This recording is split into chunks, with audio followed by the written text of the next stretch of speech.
পিরোজপুর বিজ্ঞান ও প্রযুক্তি বিশ্ববিদ্যালয়ে উৎসবমুখর পরিবেশে পঞ্চম বিশ্ববিদ্যালয় দিবস উদযাপন করা হয়েছে। সোমবার সকালে দিবসটি উপলক্ষে বেলুন ও পায়রা উড়িয়ে শুভ উদ্বোধন করেন পিরোজপুর জেলা পরিষদের প্রশাসক অধ্যক্ষ আলমগীর হোসেন। এ সময় জাতীয় সঙ্গীতের সঙ্গে জাতীয় পতাকা উত্তোলন করা হয়।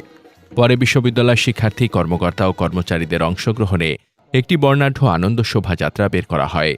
শোভাযাত্রাটি বিশ্ববিদ্যালয়ের প্রশাসনিক ভবন থেকে শুরু হয়ে শহরের গুরুত্বপূর্ণ সড়ক প্রদক্ষিণ করে পুনরায় ক্যাম্পাসে এসে শেষ হয়।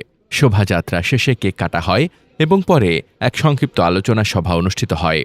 অনুষ্ঠানে উপস্থিত ছিলেন বিশ্ববিদ্যালয়ের উপাচার্য অধ্যাপক ড মোহাম্মদ শহীদুল ইসলাম, পিরোজপুর প্রেসক্লাবের সভাপতি এস.এম. রেজাউল ইসলাম শামীম সহ বিশ্ববিদ্যালয়ের শিক্ষক, শিক্ষার্থী ও কর্মকর্তা কর্মচারীরা। দিবসটি ঘিরে পুরো ক্যাম্পাসে ছিল উৎসবমুখর পরিবেশ। মোহাম্মদ শামীম রেজা, দৈনিক খোলা চোখ।